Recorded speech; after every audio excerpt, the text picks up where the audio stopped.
بریم بالا، ولی همواره داریم می‌ریم. یه جور تندتر می‌داریم، یه سرزیگه تندتر می‌داریم، سرزیگه کمتر.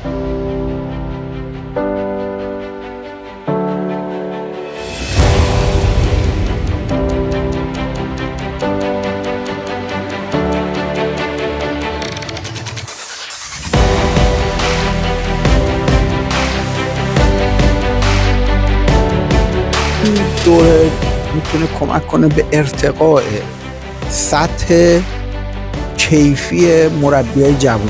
حالا میبینید دور از پیشکسوت‌ها هستن ولی اغلب مربیای جوانی هستن که دارن با تیم‌های پایه کار میکنن این شهر، و این شهر ظرفیت‌های فوتبالش واقعا بی‌نظیره، استعدادهای بچه‌هاش بی‌نظیره و من الان میبینم که این مربیای جوان هم چقدر اشتیاق به یادگیری دارن و به نظر من از این مدل کلاس ها باید اینجا زیاد برگزار ادامه داشته باشه و این بچه ها، این مربی ها به حال خودشون، اینا باید ارزشیابی هم بشه.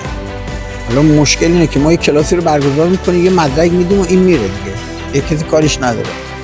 اینا باید کارشون ارزشیابی بشه. ما اون شبکه ارزشیابی رو باید تو کشور راه اندازی کنیم که ما تو برنامه جامع دیدیم اینو، که اون موقع شما میتونید توی پروسه شاید بین 3 تا 5 سال اثرات کار اینا رو توی بازیکنایی که میان بیرون، خروجی اون بازیکنای با کیفیتی که میان بیرون شما خواهید.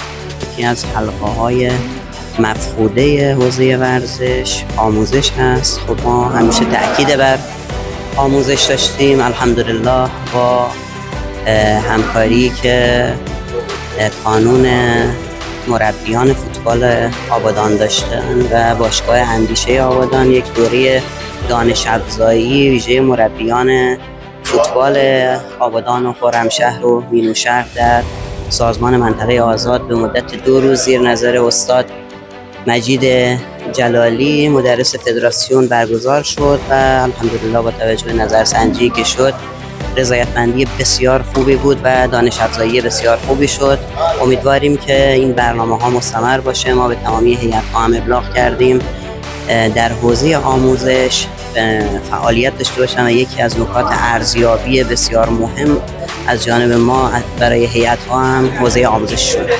بیشک اگر ما میخوایم از نظر علمی رشد کنیم راهی نداریم مگر اینکه با آموزش کسب علم که بتونیم تغییر نگرش ایجاد بشه. تغییر نگرش سبب میشه که تغییر رفتار و تغییر رفتار سبب میشه که موفقیت و توسعه فوتبال حاصل بشه.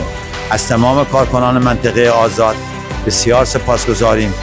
نهایت همکاری با ما کردن، بالاخص جناب استاد ادیبی و تمام کارکنانشون که در این همایش 2 روزه نهایت همکاری و کمک کردن و سنگ تمام نهادن.